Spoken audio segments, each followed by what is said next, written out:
திருமணம் அப்படிங்கிறது ஒவ்வொருத்தருடைய வாழ்க்கையிலுமே ஒரு முக்கியமான டர்னிங் பாயிண்ட். தனக்கு அப்படின்னு ஒரு வாழ்க்கையை அமைச்சுக்கிறது, தன்னுடைய கெரியர்ல போக்கஸ் பண்றது அப்படின்னு அது வரைக்குமே ஏனோ தானோ அப்படின்னு இருந்த வாழ்க்கையை ரெகுலேட் பண்ணி வாழ்க்கை அப்படிங்கிற வண்டியை வேற பாதையில ஓட வைக்கும். அது வரைக்குமே நமக்கு அப்படின்னு ஒரு லட்சியம், அதை நோக்கிய பயணம் அப்படின்னு இருந்தாலும் கல்யாணத்துக்கு அப்புறமா தன்னுடைய கணவன் அல்லது மனைவி, குழந்தைகள் அப்படின்னு நம்ம வாழ்க்கையுடைய லட்சியம் எல்லாம் அவங்கள சுத்தியே தான் இருக்கும். என்னதான் வீட்டுல பெரியவங்க இருந்தாலுமே, நம்ம அவங்களுடைய வாழ்க்கையில ஒரு அங்கமா இருந்தாலுமே, இப்ப அதே போல நமக்கு அப்படின்னு ஒரு வாழ்க்கை உருவாகி இருக்கு அப்படிங்கறத நினைக்கும் பொழுது அது ஒரு ஸ்பெஷலான ஃபீலிங் தான். கல்யாணம் ஆன ஆரம்பத்துல தன்னுடைய மனைவி, தன்னுடைய கணவன் அப்படின்னு அவங்களுடைய டைம் ஸ்பெண்ட் பண்றது, அவங்கள சர்ப்ரைஸ் பண்றது அப்படின்னு ஒருத்தரை ஒருத்தர் அன்பால திணற வச்சு சந்தோஷத்துல தெளிச்சிட்டு இருந்தாலும் அவங்களுடைய அன்பும் பாசமும் அப்படியே பல மடங்கு அதிகரிச்சு இன்னொருத்தர் மேல பாய ஆரம்பிக்கும். எஸ், அது அவங்களுக்கு இயற்கை கொடுத்த இன்ப அதிர்ச்சியான அவங்களுடைய குழந்தைகள் மேலதான் இருக்கும். கணவன்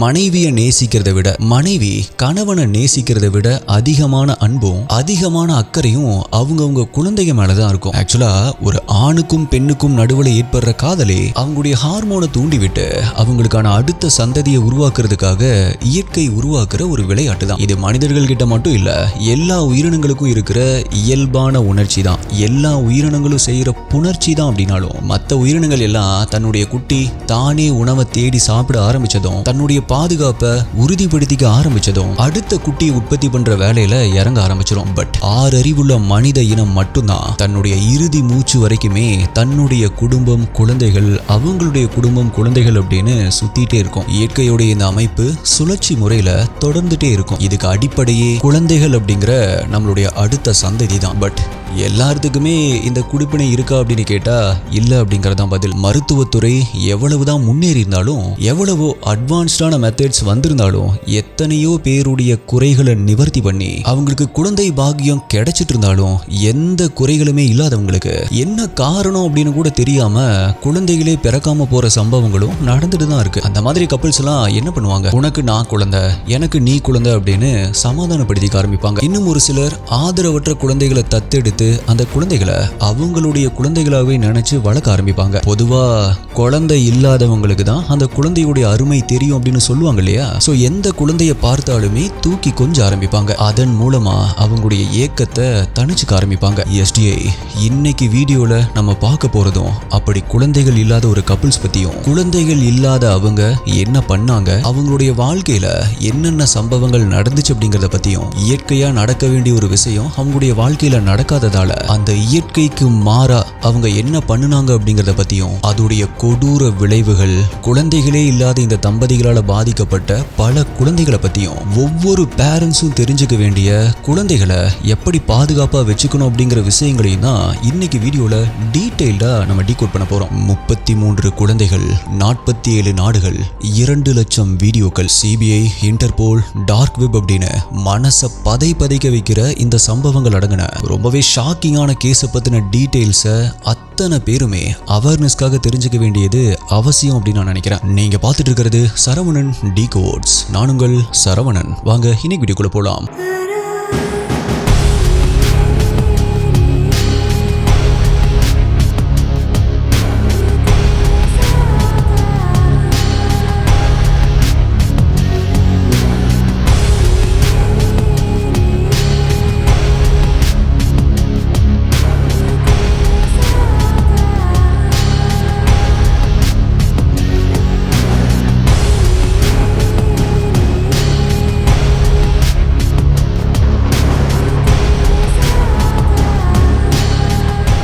இந்த வீடியோல நான் சொல்ற யூடியூப்ல காமிக்க முடியாத crime scene images, crime scene videos எல்லாமே நம்மளுடைய அஃபீஷியல் டெலிகிராம் குரூப்ல தான் அப்டேட் பண்ணுவோம். யூடியூப்ல கரெக்டா நோட்டிபிகேஷன் கிடைக்காதவங்களுக்கும் அங்க இன்ஸ்டன்டா அப்டேட் கிடைச்சிரும். டெலிகிராம் யூஸ் பண்ணாதவங்களுக்கு வாட்ஸ்அப்ல நம்மளுடைய சேனல் இருக்கு, அங்கேயுமே உங்களுக்கு இன்ஸ்டன்ட் அப்டேட்ஸ் கிடைச்சிரும். நம்மளுடைய அஃபீஷியல் வாட்ஸ்அப் மற்றும் டெலிகிராம் சேனலுடைய லிங்க் டிஸ்கிரிப்ஷன் பின்ட் கமெண்ட்ல கொடுத்திருக்கேன், செக் பண்ணி பாருங்க.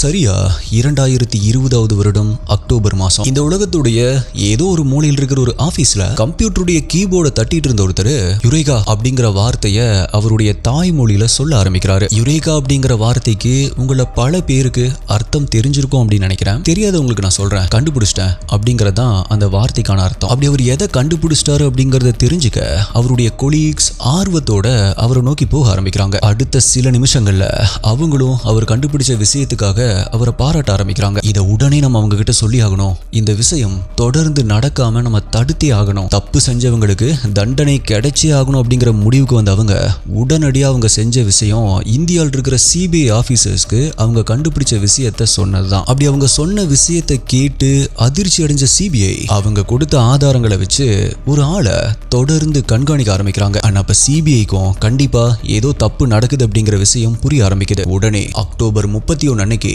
இந்த கேஸ்ல வழக்கு பதிவு பண்ணிட்டு கொஞ்சம் கொஞ்சமா அவங்க கண்காணிச்சுட்டு வந்த அந்த ஆளை நெருங்க ஆரம்பிக்கிறாங்க. நவம்பர் 17, 2020 அன்னைக்கு உத்தரப்பிரதேஷ் சித்திரக்கூடம் அப்படிங்கிற இடத்துல இருக்கிற ஒரு வீட்டுக்குள்ள அதிரடியா நுழைய ஆரம்பிக்கிறாங்க. அந்த வீட்டுக்குள்ள இருந்த ஆளை கோழி அமுக்கிற மாதிரி அமுக்கி அந்த வீட்டை முழுவதுமே செக் பண்ண ஆரம்பிக்கிறாங்க. அப்படி சோதனை போட ஆரம்பிச்சதுக்கு அப்புறமா தான் அந்த கேஸுடைய சீரியஸ்னஸே சிபிஐக்கு புரிய ஆரம்பிச்சது.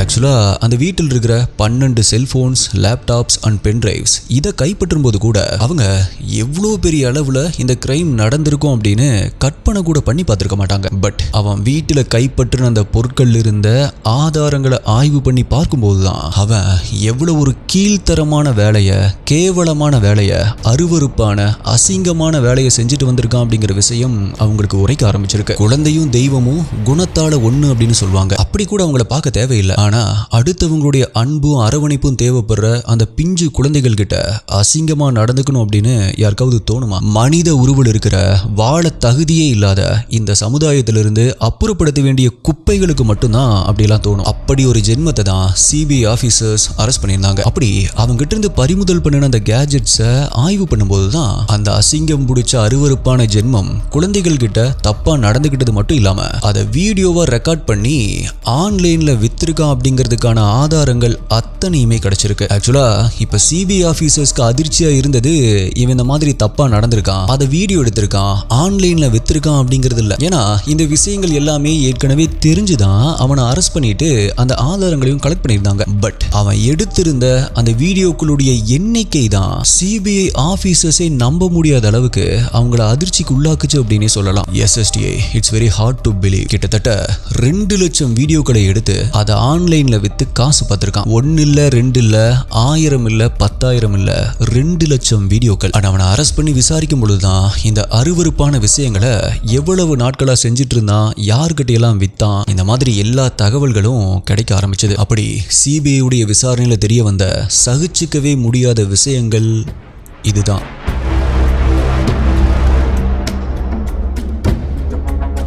உத்தரப்பிரதேச மாநிலத்தை சேர்ந்த ராம் பவன் அப்படிங்கிறவன் தான் இப்ப சிபிஐயால கைது செய்யப்பட்டிருக்கிற அந்த கல்பிரிட். இரிகேஷன் டிபார்ட்மெண்ட் அப்படின்னு சொல்லப்படுற நீர்ப்பாசன துறையில ஜூனியர் என்ஜினியரா வேலை செஞ்சுட்டு இருந்த இவனுக்கும் அதே யூபி ஸ்டேட்டை சேர்ந்த துர்காவதி அப்படிங்கிற பொண்ணுக்கும் கல்யாணம் ஆயிருக்கு. கல்யாணம் ஆகி பல வருஷங்களா 2 பேர்த்துக்குமே குழந்தையே இல்லை அப்படிங்கறதால குழந்தைகளை எங்க பார்த்தாலுமே தூக்கி கொஞ்சிறது, அவங்களுக்கு ஏதாவது பொம்மைகள் வாங்கி தரது, சாக்லேட்ஸ் வாங்கி தரது அப்படிங்கறத வழக்கமா வச்சுட்டு இருந்திருக்காங்க. இவங்க குழந்தை இல்லாத தம்பதிகள் அப்படிங்கறதால அக்கம் பக்கத்தில் இருந்தவங்க யாருமே இவங்களை சந்தேக கண்ணோட்டத்தோட பார்க்கவே இல்லை. ஆக்சுவலா இதை தான் அவன் தன்னுடைய துருப்பு சீட்டாவே பயன்படுத்த ஆரம்பிச்சிருக்கான். அவனுக்கு எங்க டிரான்ஸ்ஃபர் கிடைச்சாலும் அந்த ஊர்ல கவர்மெண்ட் அவனுக்கு கொடுக்குற குவார்டர்ஸ்ல தங்காம தனியா ஒரு பங்களாவை வாடகைக்கு எடுத்து தங்குறதையே வழக்கமா வச்சிருந்தவன் அக்கம் பக்கத்தில் இருக்கிற ஏழ்மையான குடும்பத்தில் இருக்கிறவங்க கிட்ட ரொம்பவே நெருக்கமா பழக ஆரம்பிச்சிருக்கான். அவங்களுடைய வீடுகளுக்குமே ரெகுலரா போயிட்டு வந்துட்டு இருந்திருக்கான். ஆக்சுவலா அவன் மட்டும் தனியா போயிட்டு வந்துட்டு இருந்தா அவன் மேல பெருசா நம்பிக்கை வராது இல்லையா?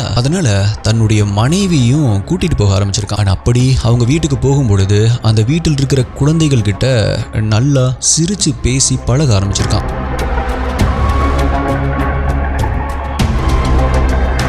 குழந்தைகளும் இவங்கிட்ட நல்லா பழக ஆரம்பிச்சதும் பசங்களை எங்க வீட்டுக்கு கூட்டிட்டு போறேன். என்னுடைய மனைவிக்கு குழந்தைகள் அப்படின்னா ரொம்பவே பிடிக்கும். பசங்க கொஞ்ச நேரம் எங்க வீட்டுல விளையாடிட்டு இருக்கட்டுமே, நான் அப்புறமா கூட்டிட்டு வந்து விடுறேன் அப்படின்னு சொல்லிட்டு பசங்களை அவனுடைய வீட்டுக்கு கூட்டிட்டு போறத வழக்கமா வச்சிருந்திருக்கான். இது மாதிரி 3 வயசுல இருந்து கிட்டத்தட்ட 14 வயசு பசங்க வரைக்குமே அவனுடைய வீட்டுக்கு இப்படி கூட்டிட்டு போயிருக்கான். அவனுடைய வீட்டுக்குள்ள எப்பவுமே குழந்தைகளுக்கு தேவையான மிட்டாய்கள், பொம்மைகள் அப்படின்னு நிறைய பொருட்களை வாங்கி குமிச்சு வைக்கிறத வழக்கமா வச்சிருந்திருக்கான். வயசுக்கு தகுந்த மாதிரி மிட்டாய், பொம்மை, செல்போன், வீடியோ கேம், சில பேருக்கு காசு அப்படின்னு அவங்களுக்கு என்ன விருப்பமோ அதை கொடுத்து அவங்கள மயக்கி அவங்க கிட்ட தப்பா நடந்துகிட்டு அதை வீடியோவாகவும் எடுத்து அதை வித்து காசு பார்த்திருக்கான். ஆக்சுவலா எஸ்டிஐ இப்படி ஒரு நாள் 2 நாள் இல்ல, கிட்டத்தட்ட 10 வருஷமா இதையே ஒரு பொழப்பா பண்ணிட்டு இருந்திருக்கான். யாருக்குமே எந்த ஒரு சந்தேகமுமே வராம ரொம்பவே நல்ல மனுஷனா வேஷம் போட்டுட்டு சுத்திட்டு இருந்திருக்கான். 2010 தொடங்கின இவனுடைய வெறியாட்டம் 2020 சிபிஐ கையில மாற்ற வரைக்குமே தொடர்ந்துட்டே இருந்திருக்கு. சரி, ஓகே, இவன் எப்படி சிக்கனா? இங்கதான் சர்வதேச குற்றத்தடுப்பு பிரிவான இன்டர்நேஷனல் கிரிமினல் போலீஸ் ஆர்கனைசேஷன் அப்படிங்கிற இன்டர்போல் போலீஸ் உள்ள வராங்க.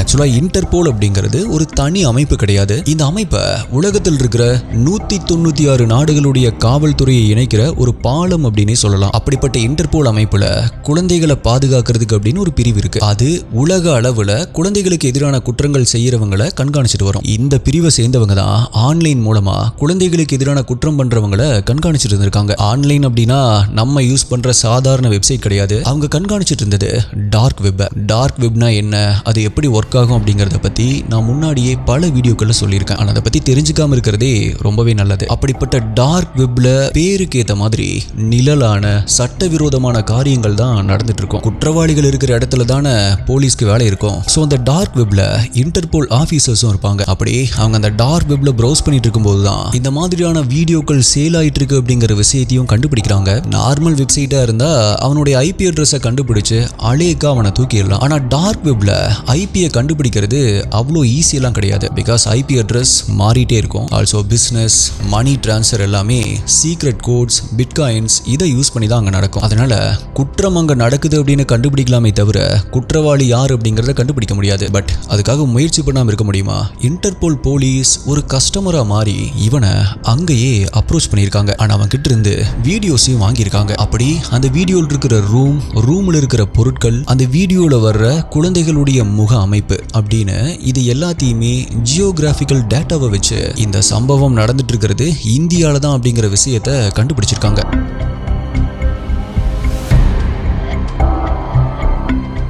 இது ஒரு யூகம் தான். ஆனா இந்தியால தான் இந்த தப்பு நடக்குது அப்படிங்கிறதுக்கும் குற்றவாளி யார் அப்படிங்கிறதுக்கும் எவிடன்ஸ் வேணுமே. ஸோ தொடர்ந்து அந்த வீடியோக்களை விற்பனை பண்றவனை மானிட்டர் பண்ணிட்டே இருந்திருக்காங்க. அப்படி ஒரு ஃபிராக்ஷன் ஆஃப் செகண்ட்ல அவன் டார்க் வெப்ல இருந்து நம்ம யூஸ் பண்ற நார்மல் வெப்புக்கு வந்துட்டு போயிருக்கான். அந்த சில வினாடிகள்ல அவன் எங்க இருக்கான், எங்கிருந்து வீடியோக்களை ரிலீஸ் பண்றான் அப்படின்னு அவனுடைய ஐபி அட்ரஸை வச்சு அவனுடைய ஜாதகத்தையே எடுத்து நம்முடைய சிபிஐக்கு அனுப்பி வச்சிருக்காங்க. சிபிஐயும் கிட்டத்தட்ட 15 நாட்களா அவனை தொடர்ந்து கண்காணிச்சுக்கிட்டே வந்து தப்பு நடக்கிறது உண்மைதான் அப்படிங்கறத கன்ஃபார்ம் பண்ணிட்டு தான் அவனை அரெஸ்டும் பண்ணிருக்காங்க. சிபிஐ அவனை விசாரிக்கும் பொழுது இந்த தப்பு எல்லாத்தையுமே என்னுடைய பொண்டாட்டி கூட சேர்ந்து தான் பண்ண அப்படின்னு அவன் சொல்லியிருக்கான். ஸோ சந்தேகத்தின் அடிப்படையில் சிபிஐ அவனுடைய மனைவியுமே அரெஸ்ட் பண்ணியிருக்காங்க. பட் அவங்களோ எனக்கும் இந்த சம்பவத்துக்கும் எந்த ஒரு சம்மந்தமுமே இல்லை, என்னுடைய புருஷன் என்னை வேணும் அப்படின்னு இந்த வழக்கில் என்னை சிக்க வைக்க பார்க்குறாரு அப்படின்னு அந்த பொண்ணு சொன்னதாலையும் அந்த பொண்ணுக்கு எதிரான எந்த ஒரு எவிடன்ஸுமே இல்லை அப்படிங்கிறதாலையும் அந்த பொண்ணுக்கு ஈஸியாக ஜாமீன் கிடைச்சிருக்கு. பட் அப்படி வெளியே வந்த அவளுக்கு எதிரான ஆதாரங்களை அழிக்க முயற்சி பண்ணும் பொழுது சிபிஐ கிட்ட வசமா சிக்கியிருக்கா. மேபி அவளுக்கு ஜாமீன் கிடைச்சது, அவ வெளியே வந்தது அப்படின்னு இது எல்லாமே அவ எங்க போறா, அவ அடுத்ததா என்ன பண்றா அப்படின்னு அவளை கண்காணிக்கிறதுக்காக சிபிஐ அவளுக்கு விரிச்ச வலையா இருக்கலாம் அப்படிங்கறதான் என்னுடைய எண்ணமா இருக்கு. ஆல்சோ பாதிக்கப்பட்ட குழந்தைகள் கிட்ட விசாரணை பண்ணும்போது அவங்க அழுகும் பொழுது அவங்கள மிரட்டினது, வீடியோ எடுத்தது அப்படின்னு இது எல்லாமே துர்காவதி தான் அப்படிங்கிற விஷயம் கன்ஃபார்ம் ஆயிருக்கு.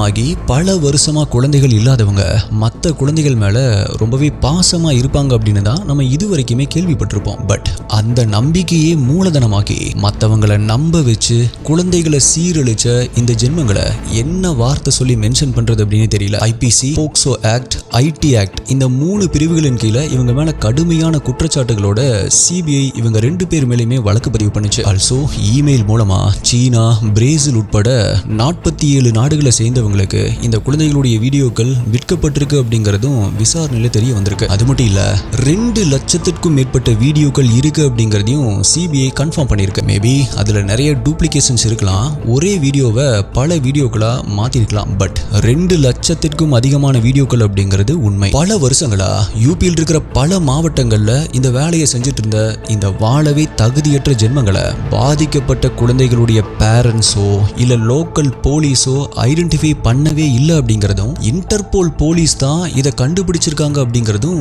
ரொம்பவே ஷாக்கிங்கான ஒரு விஷயம். இப்ப இந்த கேவலமான பிறவிகளுக்கு பிப்ரவரி 20, 2026 அன்னைக்கு, அதாவது 2 மாசத்துக்கு முன்னாடி தான் பந்தா மாவட்டத்துடைய சிறப்பு நீதிமன்றம் போக்சோ கோர்ட் இந்த கேஸை rarest of the rare case அப்படின்னு சொல்லி 2 பேர்த்துக்குமே மரண தண்டனை விதிச்சு தீர்ப்பு சொல்லியிருக்கு.